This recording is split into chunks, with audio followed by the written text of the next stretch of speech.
অতিথি জননেতা মৌলানা মোহাম্মদ শাহজাহান, চট্টগ্রাম 10 থেকে জাতীয় সংসদ সদস্য পদপ্রার্থী অধ্যক্ষ শামসুজ্জামান হেলালি, চট্টগ্রাম 11 সদস্য পদপ্রার্থী জননেতা শফিউল আলম, চট্টগ্রাম মহানগরী জামাতের অ্যাসিস্ট্যান্ট সেক্রেটারি জননেতা মোহাম্মদুল্লাহ, ছাত্রনেতা মাইমুনুল ইসলাম মাইমুন সহ জামাত নেতৃবৃন্দ, শ্রমিক নেতৃবৃন্দ এবং ছাত্র নেতৃবৃন্দ এবং সম্মানিত উপস্থিতি, গুরুত্বপূর্ণ কথা হয়েছে।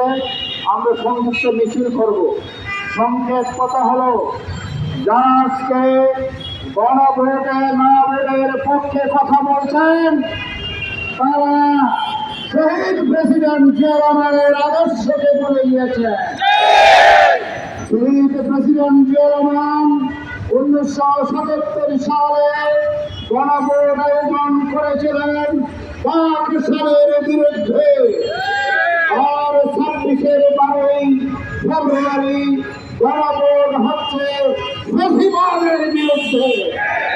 যারা ফ্যাসিবাদের বিরুদ্ধে গণভোটে হারের বিপক্ষে নায়ের কথা বলছেন, তারা বিএনপি নামের কলঙ্ক।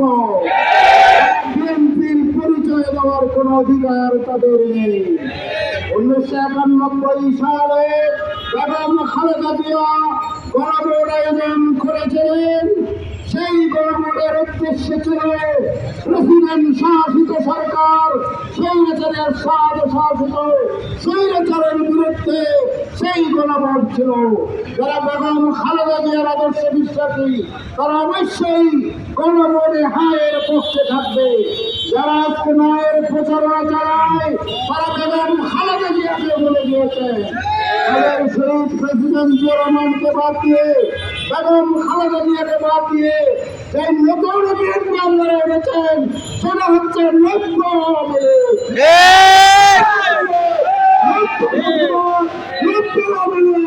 বিএনপির নামে নব্য বিরুদ্ধে বাংলাদেশকে মেনে নেওয়া হবে না। বিএনপির নামে নৈন্য ফেসিবাদ পরিষ্কার ষড়যন্ত্রকে লাল কার্ড দেখিয়ে দেওয়া হবে। আজকে রাজশাহী থেকে লাল কার্ড দেখিয়ে দেওয়া শুরু হয়েছে।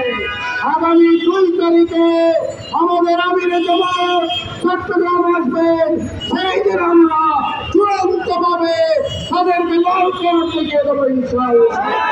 আর হাবড়ের পাশাপাশি শহীদ শরীফ ওসমান হাদির ইনসাফের প্রতীক, শহীদ শরীফ ওসমান হাদির ইনসাফের প্রতীক দাড়ি পাল্লাকে বিজয়ী করার মাধ্যমে চট্টগ্রামে বসে আমরা অধ্যক্ষ শামসুজ্জামান হেলালিকে এবং চট্টগ্রাম 11 আসরে শফিউল আলমকে বিজয়ের মুকুট পরাতে চাই।